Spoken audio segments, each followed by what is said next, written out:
Hello बच्चों, कैसे हो आप? I am Rashmi, your maths teacher, and I hope you all are doing well.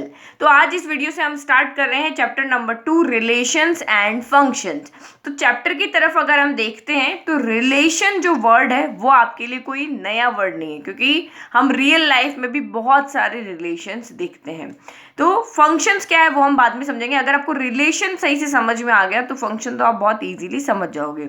तो मैं अगर रियल देखो, हम जो रियल, क्योंकि ये जो चैप्टर है ना पूरा एक कहानी की जैसा है।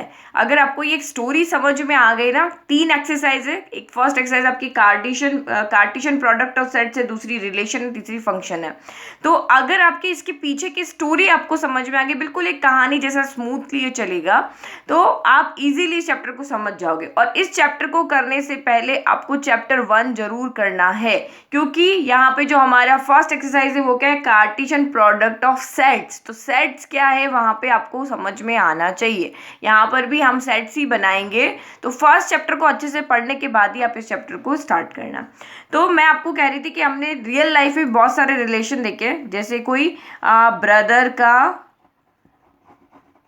रिलेशन किसके साथ में, सिस्टर के साथ में, ठीक है। या फिर मेरा आपके साथ में रिलेशन, यानी टीचर का स्टूडेंट के साथ में। और कोई रिलेशन वो सोचा अब यहाँ पे फादर का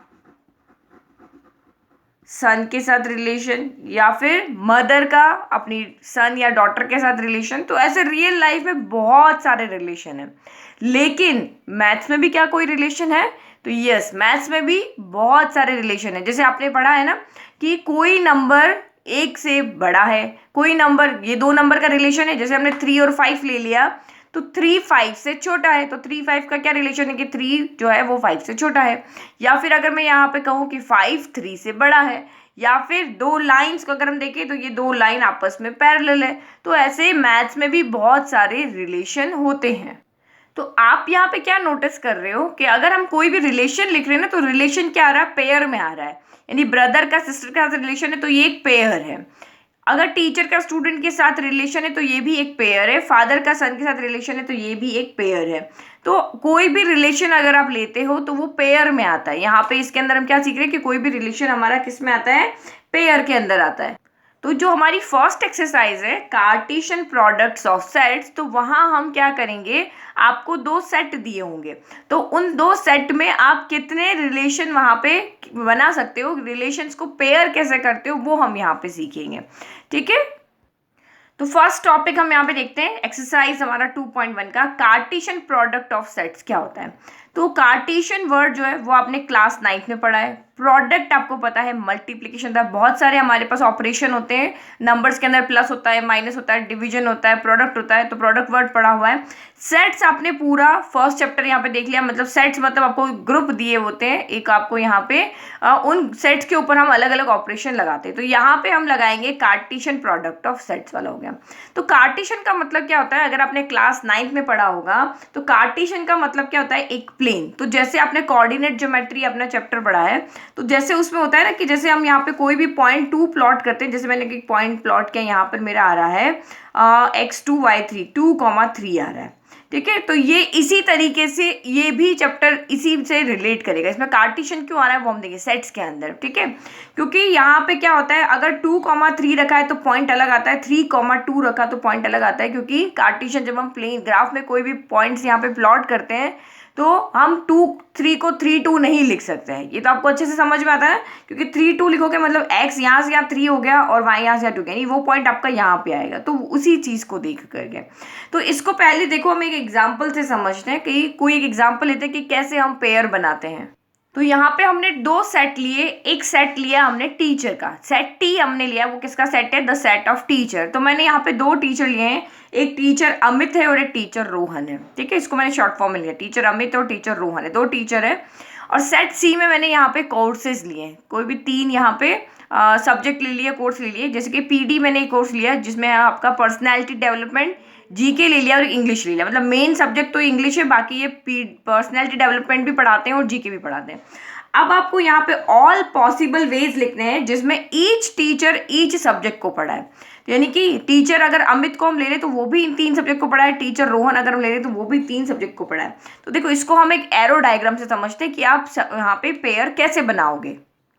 तो हमने दोनों सेट को इस तरह से लिख दिया कि एक 2 ब्लॉक यहाँ पे बना लिए, ये सेट ए है। तो हमने रिलेशन यहाँ पे देख रहे हैं कि एक टीचर तीनों सब्जेक्ट को पढ़ाना है। तो हम रिलेशन टीचर से किसकी तरफ देख रहे हैं, कोर्सेज की तरफ देख रहे हैं कि एक टीचर को तीनों सब्जेक्ट पढ़ाने हैं। तो टीचर हम पहले रखेंगे, जिसका रिलेशन आप जिससे देख रहे हो ना उसको पहले रखोगे। कोर्स का टीचर से होगा तो कोर्स पहले आएगा, टीचर से कोर्स का होगा तो टीचर यहाँ पे पहले आएगा। तो अब आप यहाँ पे देखो, अब मैंने आपको यहाँ पे क्या कहा कि हमें यहाँ पे देखना है कि टीचर ए, एक टीचर ए है, यानी कि हमें यहाँ पे पेयर बनाने हैं। हमें एरो डायग्राम से उसको समझना है कि ईच टीचर ईच सब्जेक्ट को पढ़ा है। तो यहाँ पे देखो टीचर जो अमित है वो पीडी भी पढ़ा सकता है, जीके भी पढ़ा सकता है, इंग्लिश भी पढ़ा सकता है। तो हम यहाँ से इसकी तरफ क्या करेंगे, 3 एरो ड्रॉ कर देंगे। तो ये एरो डायग्राम से आप इजीली समझ जाओगे। 1, देन आपका यहाँ पे ये हो गया 2, देन लास्ट आपका यहाँ पे हो गया 3। मतलब कि टीचर अमित ये तीनों सब्जेक्ट पढ़ा सकता है। ठीक है, तो हम टीचर से इस तरफ हैं। अगर हम टीचर रोहन की बात करते हैं तो टीचर रोहन भी आपके तीनों सब्जेक्ट पढ़ाना है, हमें इसी तरह से पेयर बनाना है। तो हम टीचर रोहन से भी क्या करेंगे, इसको इसी तरीके से पेयर करेंगे। यानी कि ये हमारा यहाँ से एक एरो हमने इधर बना लिया, देन आपने एरो यहाँ बना लिया, और देन आपने थर्ड एरो यहाँ बना लिया। ठीक है, तो ये हमारा हो गया यहाँ पे एरो डायग्राम। नाउ अब आप यहाँ पे देखो, तो यहाँ पे आप क्या देख रहे हो, जो हमारा सेट टीचर है उसके ईच एलिमेंट का सेट कोर्स के ईच एलिमेंट के साथ में पेयर है। यानी एक भी यहाँ एक भी एलिमेंट आपका छूटा हुआ नहीं है, एक भी टीचर यहाँ नहीं छूटा, यहाँ पे एक भी आपका कोर्स नहीं बचा। यानी जितने भी सेट ए के अंदर आपके एलिमेंट है उन सब का सेट सी के साथ में यहाँ पे क्या है, रिलेशन है। यानी कि इस सेट के टीचर ए जो है आपका अमित, उसका तीनों के साथ रिलेशन है, और टीचर जो आपका रोहन है उसका तीनों कोर्सेज के साथ यहाँ पे रिलेशन है। तो ये एरो डायग्राम के थ्रू हम यहाँ पे क्या लिखते हैं, रिलेशन को लिखते हैं। तो हमने यहाँ पे ये लिस्ट बना ली जो कि हमारी कंप्लीट लिस्ट है, क्योंकि उसमें हमें सारे पॉसिबल वेज मिल चुके हैं। इधर जितने भी यहाँ पे टीचर हैं उनका सारे सब्जेक्ट के साथ में हमने यहाँ पे एरो ड्रॉ किया है। तो जितने भी पॉसिबल वेज थे हम इसे लिख लेते हैं। तो यहाँ पे रिलेशन को कैसे लिखते हैं, तो हम स्मॉल ब्रैकेट के अंदर हमारा, क्योंकि टीचर से कोर्स की तरफ रिलेशन है तो टीचर को पहले लिखेंगे, कोर्स को हम बाद में लिखेंगे। तो टीचर ए का तीनों के साथ रिलेशन है, तो हमने टीचर ए को हमने पीडी के साथ भी लिखा, जीके के साथ भी लिखा, इंग्लिश के साथ भी लिखा, ब्रैकेट हमने यहाँ पे क्लोज कर दिया। उसके बाद बाहर भी हमने इनको एरो से अलग अलग कर दिया। तो सेम यहाँ पे टीचर रोहन के लिए इसके साथ पीडी के साथ भी लिखा, जीके के साथ भी लिखा, और इंग्लिश के साथ भी लिखा। तो आप यहाँ पे ध्यान से क्या देखोगे कि यहाँ पे जो हमारा फर्स्ट एलिमेंट है, यानी कि ये फर्स्ट वाला है, ये आपका टीचर ए को अगर मैं देखें, किसी भी पेयर को ले लो, चाहे इस पेयर को ले लो, हमारे पास टोटल 6 पेयर आ रहे हैं ना, तो 1 2 3 4 5 6, आप किसी भी पेयर को अगर देखोगे तो जो इनके फर्स्ट एलिमेंट है ये फर्स्ट सेट में से आ रहे हैं, और जो सेकंड एलिमेंट है वो सेकंड सेट में से आ रहे हैं। फर्स्ट एलिमेंट हमारे किस में से आ रहे हैं, सेट ऑफ टीचर में से आ रहे हैं, और सेकंड एलिमेंट हमारे सेट ऑफ कोर्सेज में से आ रहे हैं। तो आप यहाँ पे एक चीज देखो कि मैंने रैंडम इसमें से कोई भी एक पेयर ले लिया कि लाइक टीचर ए और टीचर, यहाँ पे टीचर है जो जीके सब्जेक्ट को पढ़ा है, जीके कोर्स को पढ़ा रहा है, वो ले लिया। तो फर्स्ट हमें पता है, मैंने फर्स्ट क्यों लिखा, क्योंकि ये फर्स्ट सेट में से आ रहा है और ये सेकंड हमारा सेकंड सेट में से आ रहा है। मतलब कि फर्स्ट यहाँ पे टीचर है, देन सेकंड आपका यहाँ पे कोर्स है। तो फर्स्ट 4 यहाँ पे जो भी पहले नंबर पे आएगा इस ब्रैकेट के अंदर वो टीचर में से आएगा, और जो भी सेकंड नंबर पे आएगा वो किस में से बिलोंग करेगा, कोर्सेज में से बिलोंग करेगा। फर्स्ट हमारा जो है यहाँ पे जो भी आप पेयर बना रहे हो उसमें से फर्स्ट एलिमेंट टीचर के सेट में से आएगा, और सेकंड एलिमेंट आपका यहाँ पे कोर्सेज में से आएगा। तो आपको पता है इसको हम यहाँ पे ब्रैकेट में क्यों लिख रहे हैं, हम सीधा यहाँ पे एक सेट इस तरह से बना के और उसके अंदर सिर्फ टीचर ए लिख दें, फिर पीडी लिख दें, फिर टीचर ए लिख दें, इसको हम इसे अलग अलग ब्रैकेट में लिख के कॉमा लगा के क्यों लिख रहे हैं, तो ये हम इसलिए लिख रहे हैं क्योंकि जब आप कोई भी रिलेशन बनाते हो तो ऑर्डर मैटर करता है। तो ये ऑर्डर को दिखाने की वजह से हमने इसको इस तरह से ब्रैकेट में लिखना है कि टीचर ए का रिलेशन यहाँ पे किसके साथ में है, यहाँ पे पर्सनैलिटी डेवलपमेंट के साथ में। तो आप यहाँ पे इसको उल्टा नहीं लिख सकते हो कि पर्सनैलिटी डेवलपमेंट का रिलेशन टीचर के साथ में। तो ऑर्डर यहाँ पे दिखाना होता है, इसीलिए हम इसको इस तरह से ब्रैकेट में लिख के और कॉमा से इनको सेपरेट करते हैं। तो ऑर्डर कैसे मैटर करता है, तो आप एक चीज यहाँ पे देखो, ये ऑर्डर क्या चीज है, आपको अभी लग रहा होगा मैम ये ऑर्डर क्या है। तो मैंने आपको जब सेट्स पढ़ाया था तो मैंने कहा था वहां पे एलिमेंट का ऑर्डर मैटर नहीं करता। अगर मैं टीचर आर को पहले लिख दूं, टीचर ए को बाद में लिखी, अभी हमारा एक सेट है ना, सेट ऑफ टीचर्स का, तो यहाँ जब सेट्स बनाते हो तब ऑर्डर मैटर नहीं करता कि मैंने पीडी या जीके इंग्लिश को कैसे भी लिख दिया, क्योंकि ये सिर्फ कॉमा के अंदर है। ठीक है, यहाँ पे कोई इस तरह से ब्रैकेट में तो लिखे हुए नहीं है, तो यहाँ पे चाहे मैं इंग्लिश इधर लिख दूँ, पीडी इधर लिख दूँ, जीके इधर लिख दूँ, उससे कोई फर्क नहीं पड़ेगा। यहाँ पे मैं कैसे भी लिख दूँ, कोई फर्क नहीं पड़ेगा। लेकिन जब हम इसके ये हमने जो पेयर बनाए हैं, इन पेयर के अंदर अगर हम किसी भी एक एलिमेंट को यहाँ से उठाते हैं, क्योंकि अभी हम इसको सेट की फॉर्म में लिखेंगे, तो यहाँ पे ऑर्डर मैटर करेगा, क्योंकि हमने अभी जो रिलेशन बनाया वो क्या बनाया कि एक टीचर कोर्सेज को पढ़ा रहा है। तो टीचर जब कोर्सेज को पढ़ा रहा है, हमारा ये वाला रिलेशन है, तो टीचर पहले आना चाहिए। देखो यहाँ पे फिर से देखो, तो देखो हमारा रिलेशन क्या था, teacher teaches a course. Teacher Amit था, वो पीडी पढ़ाएगा, टीचर ए अमित आपका जीके भी पढ़ाएगा, टीचर ए आपका यहाँ पे अमित आपका इंग्लिश भी पढ़ाएगा। तो दैट मीन्स टीचर का इस कोर्स के साथ रिलेशन है कि ये जो टीचर है वो ये कोर्स पढ़ाएगा, ये टीचर ये कोर्स पढ़ाएगा। अब अगर मैं इसको ऐसे लिख दूँ, ये ऐसे ना लिख करके अगर मैं इसको ऐसे लिख दूँ कि जीके और टीचर अमित, तो यहाँ पे क्या हो जाएगा, यहाँ हो जाएगा जीके टीचर्स, यानी कि कोर्स टीचर्स अ टीचर। तो सेंटेंस रिलेशन ही गलत हो गया। हमारा रिलेशन क्या जाएगा, teacher teachers a course. Teacher का कोर्स पढ़ा सकता है लेकिन, या कोर्स पढ़ा रहा है, लेकिन अगर मैंने यहाँ पे जीके पहले लिख दिया तो कोर्स पहले आ गया, तो इसका मतलब क्या हो जाएगा, कोर्स टीचर्स अ टीचर। तो हमारा एक रिलेशन ही गलत हो जाएगा। तो इसीलिए यहाँ पे ऑर्डर बहुत मैटर करता है। जो रिलेशन आपको जैसे बनाने को कहा है, सेट ए का सेट बी में बनाने को कहा है, तो आपको सेट ए के एलिमेंट पहले लिखने पड़ेंगे और सेट बी के बाद में। अगर सेट बी का सेट ए से बनाने को कहा है तो सेट बी के एलिमेंट पहले लिखने पड़ेंगे और सेट बी ए के यहाँ पे बाद में लिखने पड़ेंगे।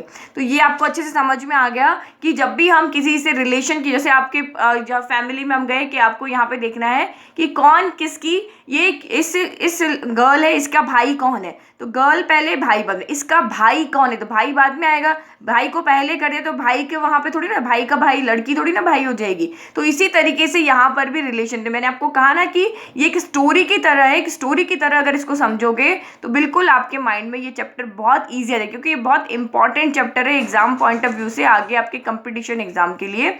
तो छोटी छोटी चीजें यहाँ पे समझनी आपको बहुत जरूरी है।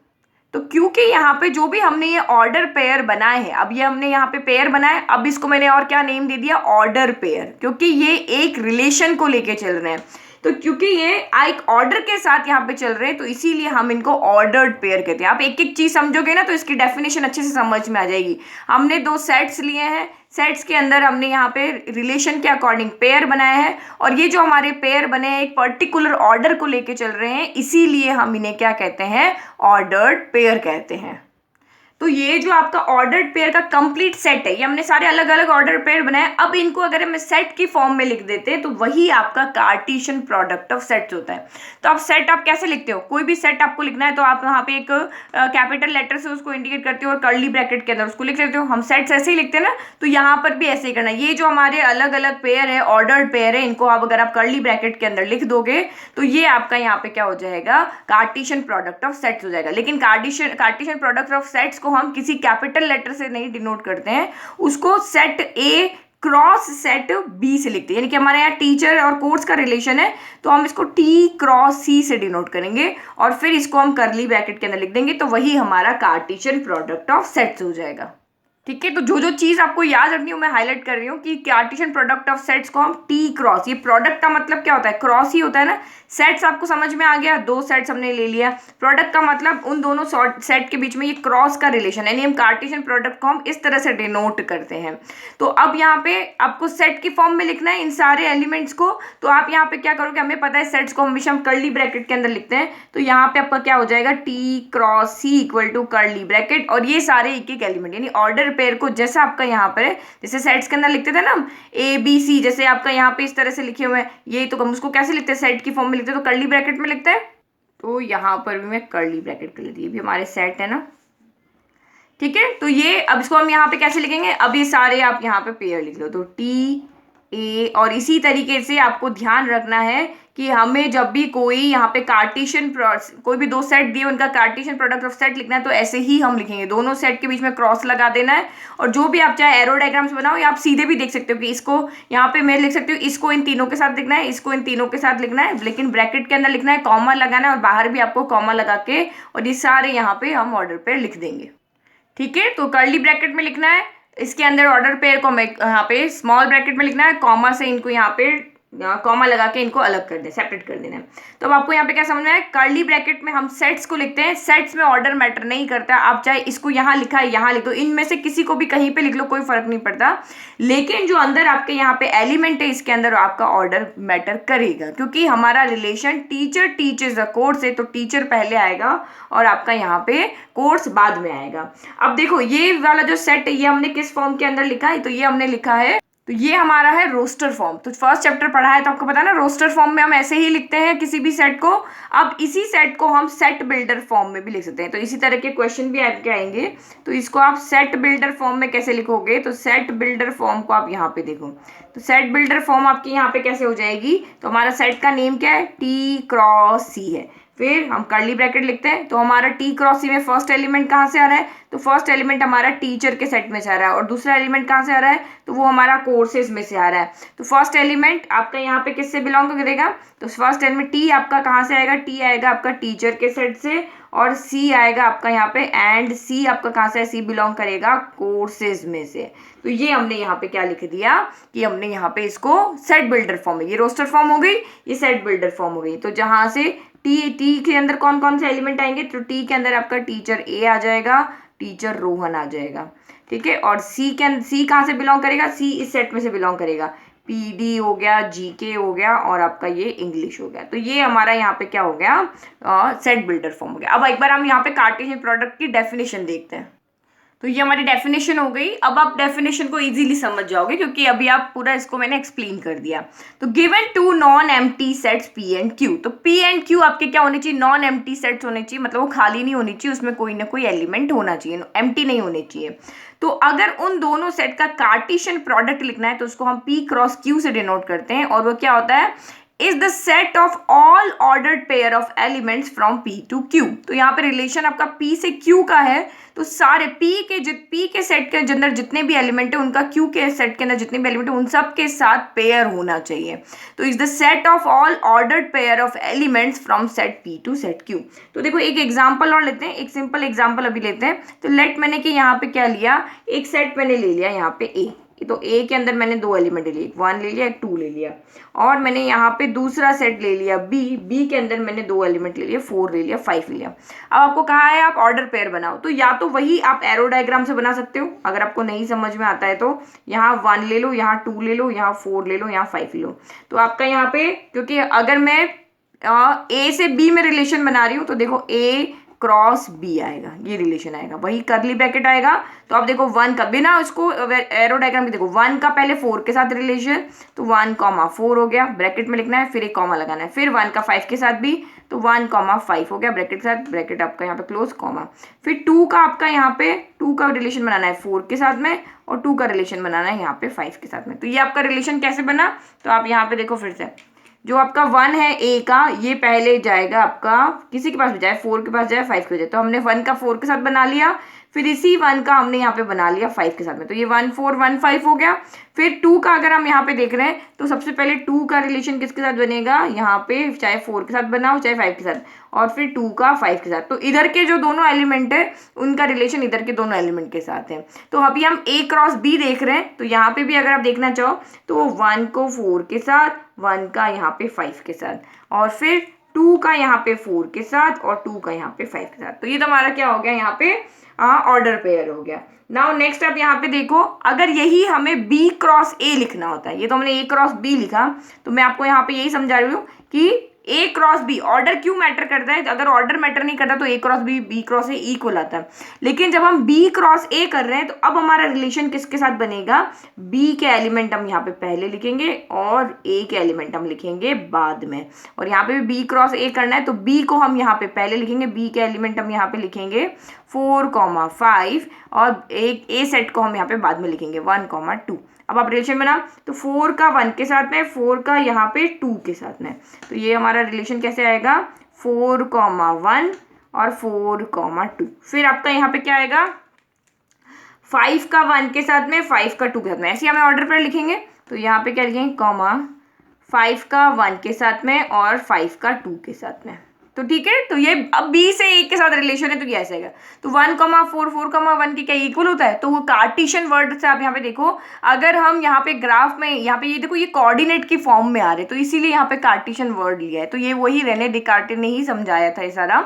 तो अगर मुझे इन पॉइंट्स को अगर किसी ग्राफ में प्लॉट करना है तो क्या ये सेम आएंगे, तो यहाँ पे देखो ये मेरे पास एक ग्राफ है, ये मेरा 1 है 2 है 3 है 4 है और ये 1 2 3 4 है। तो मुझे 1,4 प्लॉट करना है, पहले 1,4 करना है, तो हम यहाँ से 1 चलेंगे और यहाँ से 4 चलेंगे। तो ये हो गया आपका 1,4 हो गया। इसके लिए एक्स एक्सिस के लिए हॉरिजॉन्टल चलते हैं, वाई के लिए वर्टिकल चलते हैं। और यही मुझे 4,1 प्लॉट करना है, तो एक्स एक्सिस पे 4 स्टेप चलेंगे, तो 1 2 3 4 और वाई एक्सिस पे 1 स्टेप ऊपर चलेंगे। तो देखो ये अलग अलग आ रहे हैं ना, तो बिल्कुल ऐसे ही जैसे कोऑर्डिनेट्स की फॉर्म एक्स एक्सिस एक्स वाला कोऑर्डिनेट वाई की जगह रख दोगे तो ये इनकी जगह ही चेंज होगी, इनका यहाँ पे एड्रेस ही चेंज हो जाएगा। तो सेम यहाँ पर भी ऐसे ही है कि अगर आपने यहाँ पे इनके ऑर्डर को चेंज करा तो इनका रिलेशन ही चेंज हो जाएगा। तो ये आपका एक सिंपल एग्जाम्पल हो गया। अब देखो यहाँ पे कुछ और पॉइंट्स है वो आपको ध्यान रखने क्वेश्चन सॉल्व करते टाइम। तो इस वाले एग्जाम्पल से हमने यहाँ पे क्या ऑब्जर्व किया, तो thus we observe that A cross B may not be equal to B cross A। यानी कि हमने यहाँ से क्या देखा कि यहाँ पर A क्रॉस B जो है वो नॉट इक्वल है B क्रॉस A के। ये समझ में आ गया आपको। अब देखो इसी तरीके से कुछ और भी लिखते हैं। अच्छा, हम अगर आपको कहा कि सेट A में 2 एलिमेंट है, सेट B में 2 एलिमेंट है, या सेट B में 4 एलिमेंट है, कुछ भी हो, तो A क्रॉस B में नंबर ऑफ एलिमेंट यहाँ पे कितने होंगे, ये एलिमेंट ही तो है इसके, ये एलिमेंट ही ना 1,4 जो आपका एक पेयर हमने लिखा, ये इस A क्रॉस B सेट का एक एलिमेंट है, ये एक एलिमेंट है, एक एलिमेंट है, एक एलिमेंट है। तो अगर A में 2 एलिमेंट है, B में 2 एलिमेंट है, तो A क्रॉस B में कितने होंगे या B क्रॉस A में कितने होंगे, तो वो इस सेट के अंदर जितने एलिमेंट है और इस सेट के अंदर जितने एलिमेंट है उन दोनों का प्रोडक्ट के इक्वल होंगे। ठीक है, जैसे आप यहाँ पे देखो इसके अंदर 2 है, इसके अंदर 2 है, तो 2 2 यहाँ पे क्या हो जाएगा आपका 4 हो जाएगा। तो इस तरीके से, ठीक है, जैसे हमारा यहाँ पे इस सेट के अंदर number of element in A कितने हैं 2 है, number of element in B कितने हैं, ये भी आपके पास 2 है, तो number of element in A cross B कितने हो जाएंगे, तो ये 2 × 2 यानी कि यहाँ पे हो जाएंगे 4। और अगर यही हमसे पहले वाले में देखें तो अगर इस वाले सेट में देखें तो number of element in set ए कितना है, तो ये हमारे पास 2 है, number of element in set ये टीचर का सेट है ना, तो ये टीचर ले लेते हैं, और number of element in courses कितने हैं, तो यहाँ पे 3 है। तो देखो टोटल एलिमेंट कितने हो जाएंगे, number of element in T cross C क्या हो जाएगा, तो वो हो जाएगा number of element in set teacher, number of element in set courses, इन दोनों का प्रोडक्ट। तो ये 2 × 3 यानी यहाँ पे आ जाएगा 6। तो देखो आपके 6 ही आ रहे हैं ना एलिमेंट, 1 2 3 4 5 6। तो ये भी हमने एक यहाँ पे क्वेश्चंस में इसी तरीके से आपको पूछेंगे, एक सेट में इतने हैं, दूसरे में इतने हैं, तो उसके कार्टेशियन प्रोडक्ट ऑफ सेट्स में कितने एलिमेंट होंगे, तो वो हम इस फॉर्मूले से सॉल्व कर लेंगे। तो यहाँ पे जो भी मैंने आपको पॉइंट समझाए, जो भी आपको शुरू से एक्सप्लेन किया है, वो भी यहाँ पे मैंने ऑब्जर्वेशन के अंदर रख दिया है। मतलब अगर आप यहाँ पे ऑब्जेक्टिव पार्ट आपका यहाँ पे देखो या फिर आपका केस बेस्ड क्वेश्चन आप यहाँ पे देखो, तो उनके लिए ये सब चीज़ें पढ़ना आपको बहुत ज़रूरी है। तो if A and B are any 2 sets, A और बी एनी कोई 2 नॉन एम्प्टी सेट है, तो हम यहाँ पे उनका कार्टेशियन प्रोडक्ट ऑफ सेट्स कैसे लिखते हैं, ए क्रॉस बी करना है, तो ए आपका यहाँ से आएगा, बी आपका यहाँ से आएगा, और इस तरह से पेयरिंग करके हमें लिख देना है। फिर अभी आपने यहाँ पे देखा कि ए क्रॉस बी कभी भी बी क्रॉस ए के इक्वल नहीं होता है। तो ये इक्वल कब होगा, 2 सेट के बीच में अगर आप कार्टेशियन प्रोडक्ट कर रहे हो तो वो इक्वल नहीं होता है। बट इक्वल होने की क्या कंडीशन है, तो A cross B B cross ई के तब भी इक्वल होगा जब दोनों सेट में सेम एलिमेंट हो। अगर यहाँ पे 1 2 हो और यहाँ पे भी 1 2 हो, तब यहाँ पे क्या होंगे, ये सेट यहाँ पर इक्वल होंगे। ठीक है, ये मैं आपको समझाऊंगा एक एग्जाम्पल से। थर्ड वाला पॉइंट जो हमारा है वो आप यहाँ पे देखो, लेट की सेट ए में एलिमेंट है 1,2, सेट बी में भी आपके एलिमेंट है 1,2, ये ए है ये बी है। तो यहाँ पे ऑर्डर पेयर आपके क्या हो जाएंगे, ए क्रॉस बी के अंदर क्या हो जाएंगे, 1 का 1 के साथ रिलेशन, तो 1 1 हो गया। फिर 1 का आपका यहाँ 2 के साथ रिलेशन, तो 1,2 हो गया। फिर 2 का 1 के साथ में, तो 2,1 हो गया, और 2 का 2 के साथ में हो गया। अब यही मैं अगर यहाँ पे B क्रॉस A देखती हूँ तो B क्रॉस A यानी अभी मैंने रिलेशन यहाँ से यहाँ देखा, अब मुझे रिलेशन कहाँ से देखना है, इधर से इधर देखना है। तो अब यहाँ पे क्या हो जाएगा, 1 का 1 के साथ में रिलेशन, अगर इधर वाले का इधर के साथ में, इधर वाले का इधर के साथ में, तो 1 का 1 के साथ, 1 का आपका यहाँ पे 2 के साथ, देन अगेन 2 का 1 के साथ और 2 का आपका यहाँ पे 2 के साथ। तो ये देखो चारों ही यहाँ पे देखो 1 1 यहाँ भी है, यहाँ भी है, 1 2 यहाँ भी है, यहाँ भी है, 2 1 यहाँ भी है, यहाँ भी है, और 2 2 यहाँ भी, यहाँ भी है। तो ये इसी कंडीशन में आपके इक्वल होंगे जब दोनों सेट के अंदर सेम एलिमेंट हो। फिर आपको यहाँ पे क्या कहा कि इफ A इक्वल टू 5 है एंड और, यानी कि दोनों में से एक में एलिमेंट एम्प्टी सेट है और दूसरे में एम्प्टी सेट नहीं है, या तो तब हो या फिर दोनों ही एम्प्टी सेट हो, तभी A क्रॉस B आपका यहाँ पे 5 होगा। तो जब आप ऑर्डर पेयर बना रहे हो, लेट कि मैंने यहाँ पे सेट A लिया, इसमें 1 2 है और सेट B में एक भी एलिमेंट नहीं है, तो आप किसके साथ ऑर्डर पेयर बनाओगे, जब इसके साथ कोई और, जैसे आप एक घर के अंदर दो भाई है और आपको कहा कि इन दोनों भाई का अपनी सिस्टर के साथ में रिलेशन बना के दिखाओ, तो जब घर में सिस्टर ही नहीं तो वो रिलेशन किसके साथ बनाएंगे, ब्रदर सिस्टर है ही नहीं, सिस्टर वाला कॉलम खाली रहेगा। और हमें पता है कि कार्टेशियन प्रोडक्ट में ऑर्डर पेयर होते हैं, तो यहाँ पे अगर सिर्फ अगर if A equal to A is not 5, A के अंदर आपका यहाँ पे एलिमेंट है और B यहाँ पे क्या है आपका 5 है, तो अगर आप A क्रॉस B करोगे तो वो भी 5 आएगा, और अगर A भी 5 है और B भी 5 है तो भी A क्रॉस B आपका यहाँ पे क्या होगा, 5 होगा। तो ये छोटी छोटी चीज़ें जो आप समझ जाओगे।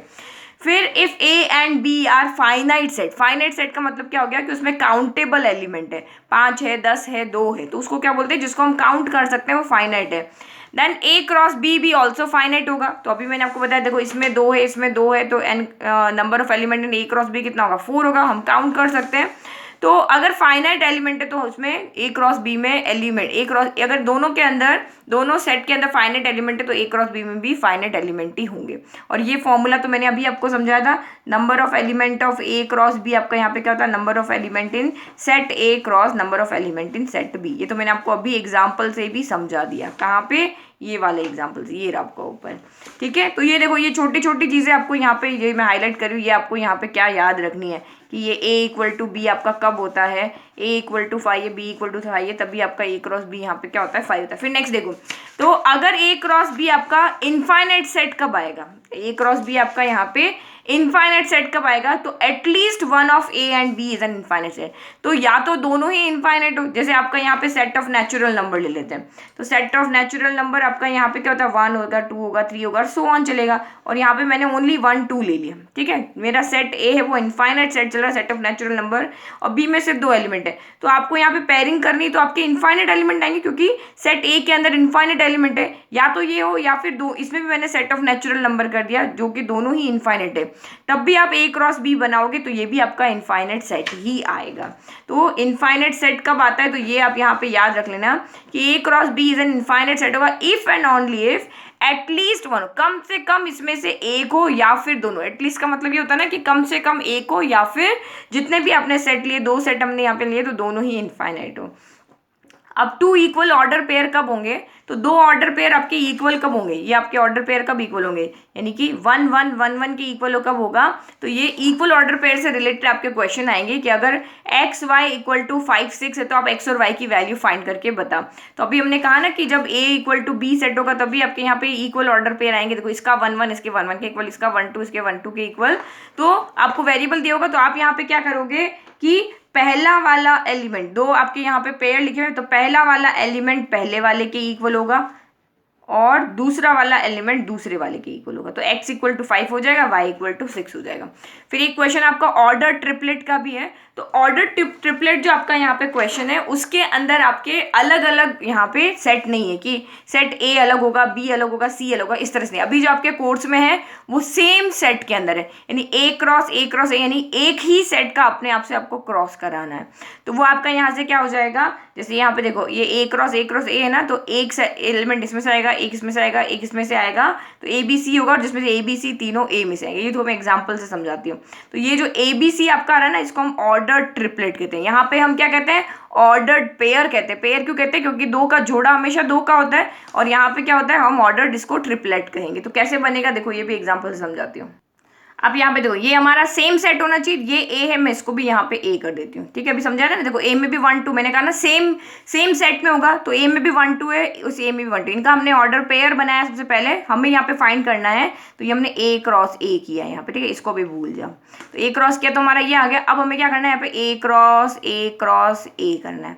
तो अब यहाँ पे क्या करेंगे, इस सेट के अंदर आपके ये 4 रहेंगे, 1 1 1 2 2 1 और 2 2, और इसका अब हमें पेयर बनाना है 1 2 के साथ। तो एक बार इन दोनों को इसके साथ लिखो, तो ये आपका ए क्रॉस ए यहाँ पे क्या हो जाएगा, पहले 1 1 1 आ जाएगा, तो ये 1 1 1 हो गया, फिर 1 1 2 आ जाएगा, तो ये हो गया 1 1 आपका यहाँ 2 हो गया। अब इसके साथ इसको लिखो, तो ये अब लिखेंगे तो ये हो जाएगा 1 2 1 हो जाएगा, और सबके बीच में भी कॉमा लगाना है, और 1 2 2 हो जाएगा, तो ये हो गया 1 2 2 हो जाएगा। इस तरह से ऑर्डर पे लिखेंगे, फिर 2 1 1 हो जाएगा, 2 1 1 हो गया, देन 2 1 2 हो जाएगा, तो ये 2 1 आपका यहाँ पे 2 हो गया, देन 2 2 1 हो जाएगा, तो 2 2 1 हो जाएगा, और लास्ट में 2 2 2 हो जाएगा। तो ये आपका आ गया। तो इसमें 4 है, इसमें 2 है, तो नंबर ऑफ एलिमेंट्स कितने होंगे, number of elements in set A कितने हैं, 4 है, number of element in set B यहाँ पे अगेन ए वाले में कितने हैं, तो यहाँ पे आपका 2 है, तो 4 2 8, तो 1 2 3 4 5 6 7 8 हो गया, ठीक है। तो बहुत सिंपल इंट्रोडक्शन है, छोटी छोटी चीजें आपको यहाँ पे याद रखनी है, कैसे हम ऑर्डर पेयर को लिखते हैं, लिखने का तरीका आपके पास होना चाहिए कि इसको कर्ली ब्रैकेट में लिखते हैं, फिर अंदर आपको यहाँ पे स्मॉल ब्रैकेट के अंदर लिखते हो, कॉमा से उनको सेपरेट करते हो, ये सारी ऑब्जर्वेशन जो पॉइंट है वो आपको अपने याद रखने हैं, ठीक है। तो आई होप आपको ये पूरा इंट्रोडक्शन अच्छे से समझ में आया। Thank you.